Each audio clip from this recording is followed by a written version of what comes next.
मौत के हमसफ़र दूसरा हिस्सा सुर्ख शोला। इमरान ने जंबूर से पकड़े हुए मसनूई दांत को बगौर देखा और उसे ट्रे में डाल दिया। फिर अपने शिकार के मुंह में फंसाया हुआ सर्जरी का वो आला निकाल लिया जिसके ज़रिए जबड़ों को खुला रखा गया था। फिर उसने ब्लैक ज़ीरो को इशारा किया और ब्लैक ज़ीरो ने ट्रॉली पर रखी हुई दूसरी ट्रे से सिरिंज उठा ली। फिर कपड़ों के ऊपर ही से सुई शिकार के बाजू में दाखिल की और सिरिंज का बटन दबाता चला गया। फिर सिरिंज वापस ट्रे में रखी और ट्रॉली धकेलता हुआ कमरे के दूसरे कोने में चला गया। इमरान अपने शिकार को घूर रहा था जिसके जिस्म में अब कसमसाहट शुरू हो गई थी। फिर उसने आंखें खोल दी और इमरान को देखा। मैं कहाँ हूँ उसके मुंह से निकला था। फिलहाल अपने आप को दोस्तों में समझ सकते हो, इमरान ने कहा। लहजा सर्द और सफाकी से भरपूर था। क्या मतलब? वो इमरान को घूर कर बोला। मतलब ये कि हम दोस्त रहते हैं या दुश्मन, इसका फैसला तुम्हारे रवैये पर है मिस्टर। इमरान ने उसी तरह सर्द और सफाक लहजे में कहा। क्या चाहते हो मिस्टर इमरान? वो इमरान का नाम लेकर बोला। गुड, अच्छा हुआ कि तुमने जाहिर कर दिया कि तुम मुझे जानते हो। अजनबी बनने से कोई फ़ायदा नहीं था मिस्टर इमरान, वो संजीदगी से बोला। अब ये बता दो कि मुझे यहाँ क्यों लाए हो? थोड़ी सी मालूमात हासिल करने के लिए। मसलन क्या पूछना चाहते हो? वो इमरान को देखते हुए बोला। तुम लोग यकबैक मेरे दुश्मन क्यों बन गए हो? हम कब तक तुम्हारे दुश्मन नहीं थे? वो गरा कर बोला। ज़ीरो लैंड तहरीक को सबसे ज़्यादा नुकसान तुम ही तो पहुँचाते हो और तुम्हें मार डालना ज़ीरो लैंड के हक़ में बेहतर है। अब ये तुम्हारी खुशकिस्मती थी कि ज़ीरो लैंड के दो बड़े मादाम थ्रीसिया और मास्टर संग ही तुम्हारे कत्ल के हक़ में थे। फिर इमरान ने कहा। क्या अब वो कत्ल के हक़ में हो गए हैं?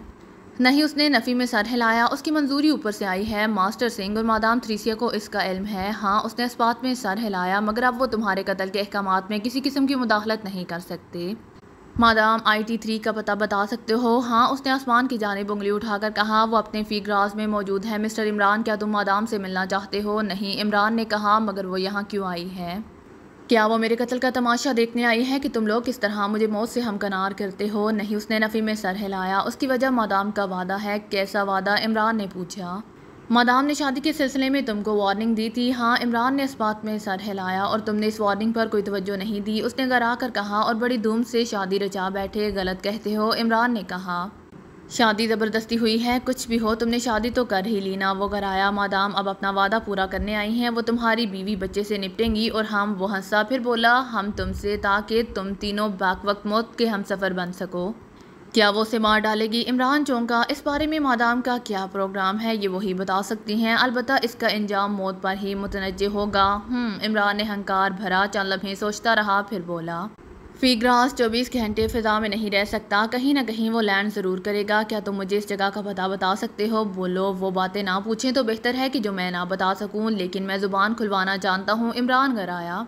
मायूसी होगी, वो हंसा। तशद्दुद की सूरत में तुम्हें मेरे मुर्दा जिस्म के अलावा कुछ भी हासिल नहीं हो सकेगा मिस्टर इमरान। किस ख्याल में हो? इमरान हकारत से मुस्कुराकर बोला। कि तुम्हें एहसास नहीं कि तुम्हारा वो मसनूई दांत निकाला जा चुका है कि जिसमें साइनाइड भरा होता है और इसे चबाकर खुदकुशी कर ली जाती है? क्या? उसके मुंह से निकला और फिर शायद उसने मुंह बंद करके ज़ुबान से मसनूई दांत टटोलने की कोशिश की थी। दूसरे ही लम्हे उसका जिस्म यकलहत ढीला पड़ गया और चेहरे पर जर्दी छा गई। क्या ख्याल है अब? इमरान ने पूछा। फिर भी ज़ुबान नहीं खुलवा सकोगे? वो मजबूत लहजे में बोला। मेरे ताकुब में सिर्फ एक गाड़ी थी, वो जिससे शुआ के ज़रिए मुझ पर हमला किया गया था, और इस गाड़ी में 4 या 6 आदमी हो सकते हैं।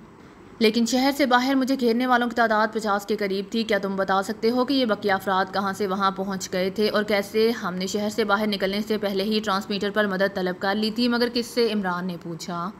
अपने बास से, उसने गोल मोल सा जवाब दिया। बास कौन है और कहाँ मिल सकेगा? बास का नंबर 204 है और वो वहीं मिलेगा जहाँ फीग्राज लैंड करते हैं, उसने मुस्कुराकर कहा। मगर अब फीग्राज लैंड करने वाली जगह के बारे में मत पूछ बैठना, क्योंकि मैं इस जगह को भूल गया हूँ। परवाह मत करो, इमरान ने कहा और ब्लैक ज़ीरो की तरफ देखते हुए बोला। हमारा मेहमान कमज़ोर है, इसे ताकत का इंजेक्शन लगा दो। बहुत बेहतर, ब्लैक ज़ीरो ने कहा और इस गोशे की तरफ बढ़ा जहाँ ट्रॉली खड़ी की थी। फिर चंद लम्हे बाद पलटा तो उसके हाथ में सिरिंज थी जिसमें लाल रंग का कोई स्याल भरा हुआ था। ब्लैक ज़ीरो उसकी तरफ बढ़ा। नहीं, मुझे ताकत के इंजेक्शन की ज़रूरत नहीं, वो हलक फाड़ कर बोला। मगर ब्लैक ज़ीरो ने सुर्ख स्याल उसके बाजू में इंजेक्ट कर ही दिया। उसके बाजू और पैर कुर्सी से बंधे हुए थे, इसीलिए वो कोई मुदाफ़ियत नहीं कर सका था। बस 1 मिनट बाद तुम्हारे जिस्म में ताकत आ जाएगी, इमरान डिस्ट वॉच देखता हुआ बोला, और तुम फर सब कुछ बताने लगोगे। नहीं, वो चिल्लाया था। मगर 1 मिनट गुजरती ही उसके जिस्म में मिर्चें सी लगने लगीं। चेहरा सुर हो गया और माथे पर पसीने की बूंदें चपकने लगीं। इमरान उसे बगौर देख रहा था। फिर वो झुककर बोला। कहो, फीग्रास कहाँ लैंड करते हैं?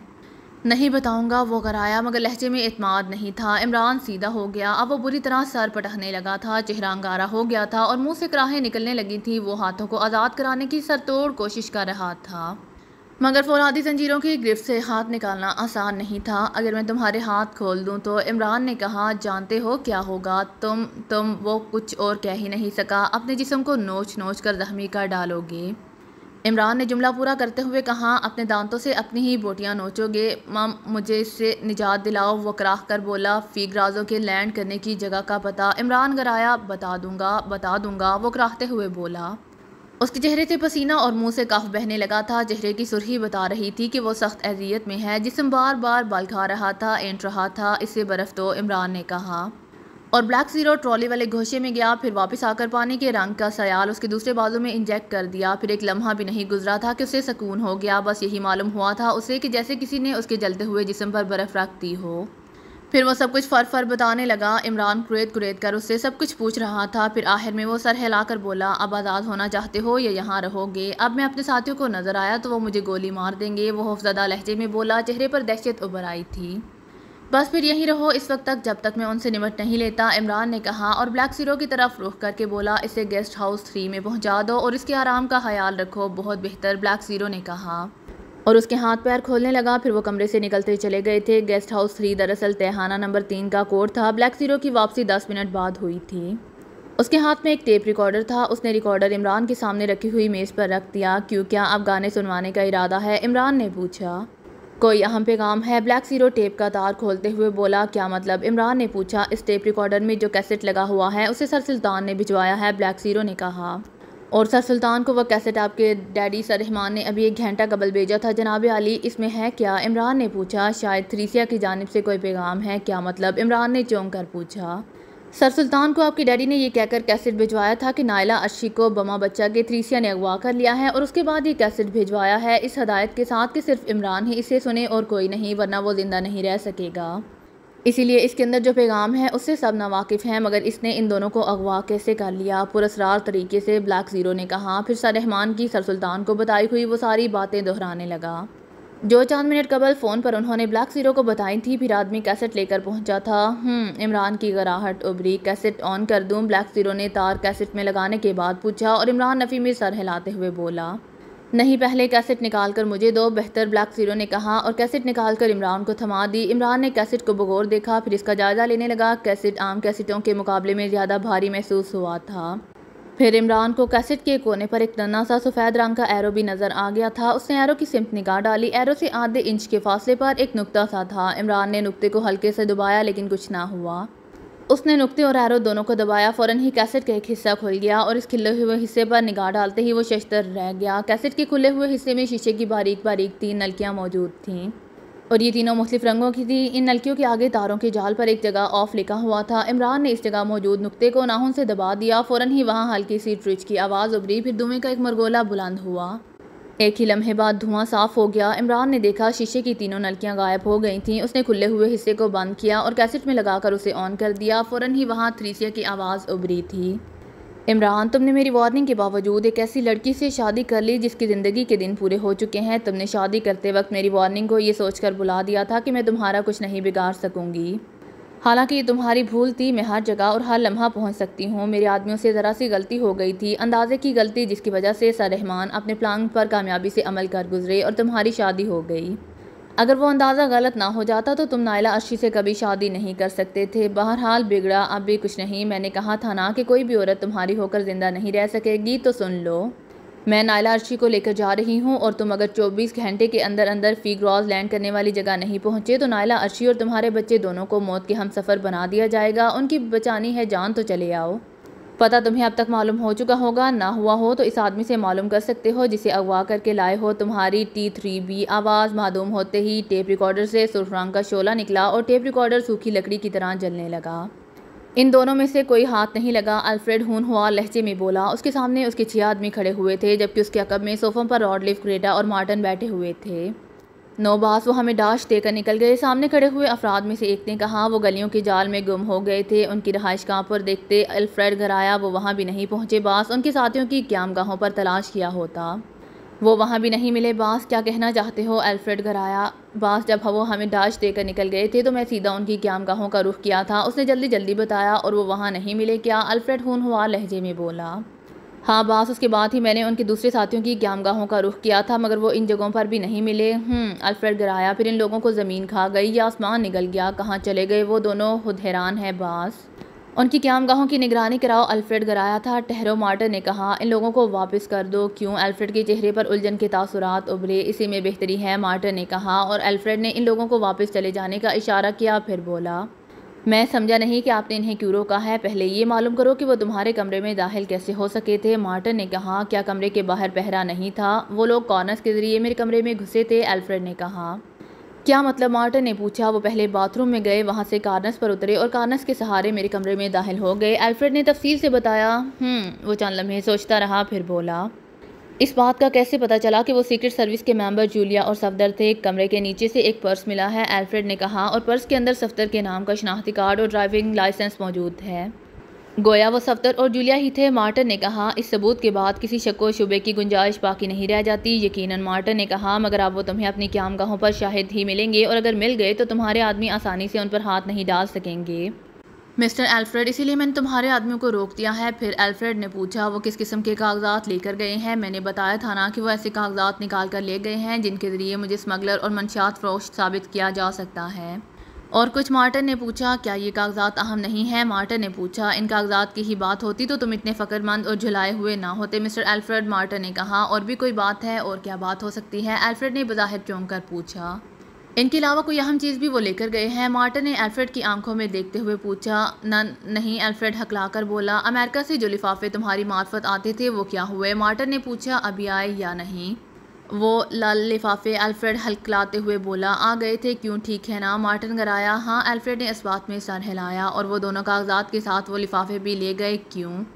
हाँ, अल्फ्रेड ने कहा। उसके चेहरे पर जर्दी छाने लगी थी। तुमने पैगाम को पढ़ने की कोशिश की थी? मार्टिन ने पूछा। नहीं, अल्फ्रेड ने नफ़ी में सर हिलाया। मैंने उन्हें जूं का तूं मेज़ की दराज में डाल दिया था, क्योंकि मेरे पास माइक्रोस्कोप नहीं है। टिकट हटाए थे? मार्टिन घराया। नहीं, अल्फ्रेड ने कहा, मैंने इनको किसी तौर पर नहीं छेड़ा था। फिर मार्टिन ने कहा, इनको किस तरह पता चला कि इन लिफाफों में टिकटों के नीचे कोई खुफिया पैगाम मौजूद है? पता नहीं, अल्फ्रेड ने थूक निकलते हुए कहा। जब तुमने पैगाम दिया था कि सीक्रेट सर्विस के 2 आदमी तुम्हारे कमरे से कागजात निकाल कर ले गए हैं, तभी मेरा माथा ठनका था, मार्टिन ने कहा, और मुझे यकीन हो गया था कि वो महसूस पैगाम वाले लिफाफे भी ले गए हैं। मुझे उनके बारे में आज याद आया है, अल्फ्रेड ने कहा, वरना अब तक मैं यही समझा था कि वो स्मगलिंग और मंशियात फरोशी वाले कागजात ही लेकर गए हैं। इतनी लापरवाही? मार्टिन घराया। ये मेरे आदमियों का कसूर है और उनको मैंने इसकी सज़ा दे दी है, अल्फ्रेड ने कहा। जो यहाँ पहरे पर थे उनकी लाशें पोल्ट्री फार्म रवाना हो चुकी हैं ताकि मुर्गियों के लिए बेहतरीन किस्म की फीड तैयार हो सके। कसूर तुम्हारे आदमियों का नहीं, तुम्हारा है, मार्टिन गराया। क्या तुम्हें एहसास नहीं था कि कोई कार्नस के ज़रिए भी तुम्हारे कमरे में दाखिल हो सकता है और तुम्हारे कमरे से कागजात चोरी करके फ़रार हो सकता है? मैं समझता था कि कमरा महफूज है, अल्फ्रेड ने कहा, और इसीलिए इतने अहम कागजात इतनी लापरवाही से रख छोड़े थे। क्यों? मार्टिन ने हुनहुआ लहजे में कहा। अब गलती हो गई है, आइंदा नहीं होगी, अल्फ्रेड ने आहिस्ता से कहा। लेकिन अब होगा क्या? मार्टिन घराया। मैं कागजात उनसे वापस ले लूँगा, अल्फ्रेड ने कहा। वो किस तरह से? मैं भी तो सुनूँ। एक बार इन सातों को अगवा करवा लूँगा, अल्फ्रेड ने कहा। फिर X2 से उनके बदले कागजात वापस मांग लूँगा। मैंने कहा ना कि अब वो इतनी आसानी से तुम्हारे हाथ नहीं आ सकेंगे, मार्टिन ने कहा, और पहले भी शायद वो किसी मसलहत के तहत अगवा हो गए थे। मैं आपका मतलब नहीं समझा, अल्फ्रेड ने कहा। क्या तुम्हारे इन आदमियों की निगरानी नहीं की जा रही जिन्होंने इन सातों को अगवा करके X2 के बारे में पूछगिछ की थी? नहीं, अल्फ्रेड ने नफ़ी में सर हिलाया। फिर तुमसे बड़ा कोई अहमक नहीं है, मार्टिन ने कहा। तुम्हारे आदमियों ही की नहीं बल्कि तुम्हारे क्लब की निगरानी भी की जा रही है। अहमक ये नामुमकिन है, अल्फ्रेड ने कहा। इसी गलतफहमी में रहे तो बहुत जल्द फांसी के फंदे तक जा पहुंचोगे, मार्टिन ने कहा, और अल्फ्रेड के चेहरे पर कई रंग आकर चले गए। क्या इसका कोई सबूत आपको मिला है? अल्फ्रेड ने पूछा। आर्थर और जॉनी क्लब के हॉल में मौजूद हैं, इनसे पूछो क्या उनके करीब की मेज़ पर एक नीले सूट वाला मर्द और ब्राउन रंग के चुस्त लिबास में एक औरत मौजूद थे या नहीं, मार्टिन ने कहा, और अल्फ्रेड चौंक पड़ा। फिर बोला, क्या ये इन दोनों का? हाँ, ये जूलिया और सफदर का लिबास है, वो दोनों मेकअप में थे, मार्टिन ने कहा, और अल्फ्रेड फ़ोन की तरफ बढ़ गया। 2-3 मिनट वो फ़ोन पर बातचीत करता रहा, फिर राब्ता मुनक़िता करके वापस आ गया। चेहरा लटका हुआ था। क्या रहा? मार्टिन घराया। आपकी बात दुरुस्त निकली, अल्फ्रेड ने कहा, मगर मैं नहीं समझ सकता कि ऐसा क्यों हुआ और उनको पहचानने के बाद छूट क्यों दी गई। मेरे आदमी ने उनको सफदर और जूलिया की हैसियत से नहीं पहचाना था। फिर अल्फ्रेड ने पूछा।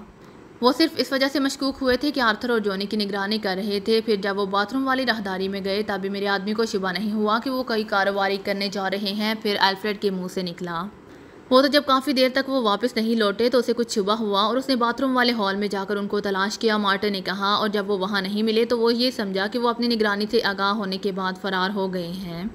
उसे उस वक्त भी ये शुबा नहीं हुआ कि वो तुम्हारे कमरे में जा घुसे हैं। अब क्या किया जाए? अल्फ्रेड ने कहा। क्या मैं इन लोगों को पकड़वा लूँ? नहीं, मार्टिन ने कहा। सरदस्त उनको ये एहसास मत होने दो कि हम उनकी तरफ से मशकूक हो चुके हैं। फिर अल्फ्रेड ने पूछा, क्या कागजात और लिफाफे उन्हीं के पास रहने दिए जाएं? फ़िलहाल यही मुनासिब रहेगा। अगर उन्होंने वो खुफिया पैगाम पढ़ लिए तो वो इनकी असलियत से कभी आगाह नहीं हो सकेंगे, मार्टिन ने कहा। मेरा जहाँ तक ख्याल है वो ये कि लिफाफों पर अमेरिका का नाम देखने के बाद ये सोच लिए गए होंगे कि इन लिफाफों में मौजूद खतों की तहरीरों में कोई खुफिया पैगाम होगा और वो इन तहरीरों पर ही दिमाग खपाते रह जाएंगे। काश ऐसा ही हो, अल्फ्रेड ने कहा। और तुम मिस्टर अल्फ्रेड, मार्टिन ने कहा, जिस तरह हालात अब तक हैं इन्हें ऐसा ही चलने देना, कोई नया हुक्म जारी मत करना, ठीक है? अल्फ्रेड ने कहा। ना ही उनके किसी आदमी को छेड़ने की कोशिश करना। क्या एक मैं कोशिश नहीं कर डालूं? अल्फ्रेड ने कहा। नहीं, मार्टिन ने नफ़ी में सर हिलाया। इस किस्म की कोशिश से हालात और भी ज़्यादा ख़राब और बद से बदतर होते जाएंगे। फिर जैसे आपका हुक्म, अल्फ्रेड ने कहा। मगर उसके अंदाज से ऐसा ही लग रहा था जैसे वो दिल से उसके हुक्म के खिलाफ हो। फिक्र मत करो, मार्टिन गराया। एक ही जाल में ये सब एक्स-2 समेत हमारे फंदे में होंगे। फ़िलहाल मसलहत यही है कि इनको धोखे में रखा जाए और ये बावर कराया जाए कि हम बिल्कुल गाफिल हैं। ठीक है, अल्फ्रेड ने कहा। और मार्टिन के चेहरे पर हल्की सी मुस्कुराहट उभर आई, हबासत और अयारी से भरपूर मुस्कुराहट।